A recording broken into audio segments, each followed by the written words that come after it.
Hello dear students, इससे पहले हमने एनआईएस के कक्षा 10 हिंदी के पार्ट 1 के हमारे कोचिंग के नोट्स को पढ़ लिया था। आज हम एनआईएस के कक्षा 10 हिंदी के पार्ट 2 के नोट्स पढ़ेंगे। तो चलेगा, स्टार्ट करते हैं। उससे पहले एक छोटी सी बात बता दूं, देखिएगा साथियों, आप हमारे कोचिंग के नोट्स को बिल्कुल अच्छे तरीके से पढ़ते जाएगा, जिससे आप एनआईएस के कक्षा 10 के हिंदी के पेपर में बेहतरीन नंबरों से पास हो जाओगे। तो चलेगा, स्टार्ट करते हैं इंपॉर्टेंट प्रश्न से।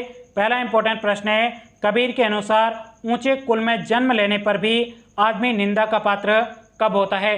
तो इस प्रश्न का उत्तर है, कबीर के अनुसार ऊंचे कुल में जन्म लेने पर भी आदमी निंदा का पात्र तब होता है जब वह अच्छे कर्म नहीं करता है। चलेगा, बढ़ते हैं नेक्स्ट दूसरे प्रश्न की तरफ। दूसरे प्रश्न में कहा जा रहा है, मनुष्य की पहचान किससे होती है? यह प्रश्न आपके पिछले साल बोर्ड के एग्जाम में पूछा जा चुका है, इसलिए आप इस प्रश्न को अच्छे तरीके से जरूर समझिएगा। यहाँ पे आपको सभी इंपॉर्टेंट प्रश्न करवाए जाएंगे, बिल्कुल भी आपको कचरा नहीं पढ़ाया जाएगा। आई बात आपको समझ में? तो यहाँ पे देखिएगा, इस प्रश्न का उत्तर है, मनुष्य की पहचान उसके कुल, वर्ण और जाति से नहीं होती है, बल्कि उसके कर्म और व्यवहार से होती है। आई बात आपको समझ में? चलेगा, बढ़ते हैं तीसरे प्रश्न की तरफ। तीसरे प्रश्न में कहा जा रहा है, क्या हमें अपनी आलोचना से घबराना चाहिए? तो इस प्रश्न का उत्तर है, हमें अपनी आलोचना से नहीं घबराना चाहिए, नहीं उसका बुरा मानना चाहिए, बल्कि उन कमियों को दूर करना चाहिए। आई बात आपको समझ में? चलेगा, बढ़ते हैं नेक्स्ट प्रश्न की तरफ। अगला आपके चौथा प्रश्न है, कबीर, रहीम और वृंद किस काल के कवि है? तो इस प्रश्न का उत्तर है, कबीर, रहीम और वृंद मध्य काल के कवि है। कौन से काल के कवि है? मध्य काल के कवि है। चलेगा, बढ़ते हैं नेक्स्ट प्रश्न की तरफ। अगला आपके पांचवा प्रश्न है, देखिएगा साथियों, हमारे कोचिंग के यहाँ पे आपको बिल्कुल फ्री में नोट्स प्रोवाइड किए जा रहे हैं। तो अभी तक भी आपने इस वीडियो को लाइक नहीं किया है तो अभी का अभी वीडियो को लाइक करिएगा। चैनल पे पहली बार है ना, चैनल को सब्सक्राइब करिएगा, क्योंकि यहाँ पे आपको एनआईएस बोर्ड के सभी विषयों के नोट्स बिल्कुल फ्री में प्रोवाइड कराए जाएंगे। आई बात आपको समझ में? तो ध्यान से देखिएगा साथियों, अगला हमारा पांचवा प्रश्न है, जिसमें कहा जा रहा है, अभ्यास करने का क्या अर्थ होता है? तो इस प्रश्न का उत्तर है, अभ्यास करने का अर्थ होता है किसी कार्य को निरंतर करके उसमें कुशलता प्राप्त करना है। आई बात आपको समझ में? अब ध्यान से देखिएगा साथियों, आप हमारे कोचिंग के इन नोट्स को अपने मोबाइल में डाउनलोड करके किस प्रकार से पढ़ सकते हो, चलेगा मैं आपको इसका पूरा प्रोसेस बता देता हूं।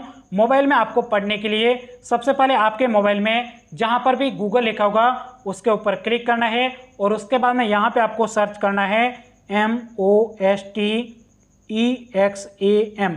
इस प्रकार से आपको सिंपल तरीके से मोस्ट एग्जाम लिखना है, और उसके बाद में यहाँ पे जो आपके सर्च का बटन है यहाँ पे आपको क्लिक कर देना है। क्लिक करने के बाद में इस प्रकार से आपके सामने मोस्ट एग्जाम लिखा होगा, यहाँ पे सिंपल तरीके से क्लिक कर देना है। क्लिक करने के बाद में यहाँ पे देखिएगा सीधा लिखा हुआ है एनआईएस बोर्ड, और उसके बाद में यदि आपको कक्षा 10 के नोट्स चाहिए तो यहाँ पे लिखा हुआ है एनआईएस कक्षा 10वीं नोट्स है, तो इसके ऊपर आपको क्लिक कर देना है। क्लिक करने के बाद में इस प्रकार से आपके सामने एनआईएस के कक्षा 10 के सभी विषयों के यहाँ पे नोट्स खुलेंगे। यहाँ पे आपको हिंदी के नोट्स देखने हैं, तो यहाँ पे देखिएगा लिखा हुआ है एनआईएस कक्षा 10 हिंदी के सभी नोट्स है, तो इसके सामने जो क्लिक लिखा हुआ है यहाँ पे आपको क्लिक कर देना है। क्लिक करने के बाद में इस प्रकार से आपके सामने हिंदी के सभी पाठों के नोट्स खुलेंगे। यहाँ पे आपको यदि दूसरे पार्ट के नोट्स देखने हैं तो उसके सामने जो क्लिक लिखा हुआ है यहाँ पे सिंपल तरीके से क्लिक कर देना है। क्लिक करने के बाद में इस प्रकार से आपके सामने दूसरे पार्ट के नोट्स खुल जाएंगे, तो यहाँ पर जाकर भी आप अच्छे तरीके से नोट्स को पढ़ सकते हो। चलेगा, बढ़ते हैं अगले प्रश्न की तरफ। अगला आपके छठा प्रश्न है, जिसमें कहा जा रहा है, एक वर्ष में कितनी ऋतुएं होती है? तो इस प्रश्न का उत्तर है, एक वर्ष में 6 ऋतुएं होती हैं। कितनी ऋतुएं होती हैं? 6 ऋतुएं होती है। इनका आपको नाम भी पूछा गया है, तो इनका नाम है, पहला ग्रीष्म जिसको गर्मी कहा जाता है, दूसरा पावस है जिसको बरसात कह सकते हैं, तीसरा आपके शरद है जिसको हल्की सर्दी भी कहा जाता है, चौथा आपके शिशिर है जिसको तेज सर्दी कहा जाता है, पांचवा आपके हेमंत है जिसको पतझड़ भी कहा जाता है, और छठी आपके बसंत ऋतु है। आई बात आपको समझ में? चलेगा, बढ़ते हैं नेक्स्ट प्रश्न की तरफ। अगला आपके छठा प्रश्न है, जिसमें कहा जा रहा है, अब दादुर भक्ता भय से कवि का क्या आशय है?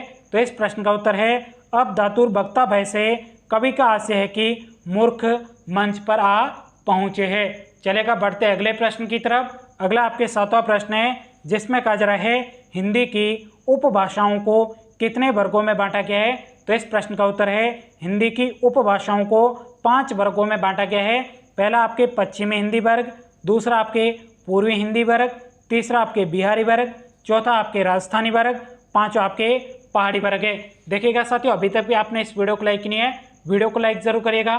चैनल पे पहली बार हो अभी चैनल को सब्सक्राइब कर लीजिएगा, क्योंकि यहाँ पे आपको एनआईएस बोर्ड के सभी विषयों के बिल्कुल हमारे कोचिंग के नोट्स फ्री में प्रोवाइड कराए जा रहे हैं। तो सब्सक्राइब करने में आपका क्या लग रहा है, कर दोगे ना सब्सक्राइब? बहुत अच्छी बात है। चलेगा, बढ़ते हैं 8वें प्रश्न की तरफ। 8वें प्रश्न में कहा जा रहा है किसके भाव छिपाए नहीं जा सकते? तो इस प्रश्न का उत्तर है प्रेम और शत्रुता के भाव छिपाए नहीं जा सकते। तो आपके दूसरे पार्ट के इतने ही इंपॉर्टेंट प्रश्न बनते थे, इन प्रश्नों को आप अच्छे तरीके से अभी का अभी याद कर लीजिएगा। और अगले पार्ट के प्रश्न देखने के लिए साइड में जो आपको वीडियो दिखाई दे रहा है उसके ऊपर क्लिक करके आप देख सकते हो। तो साथियों, आज के इस वीडियो में इतना ही। Thank you, take care.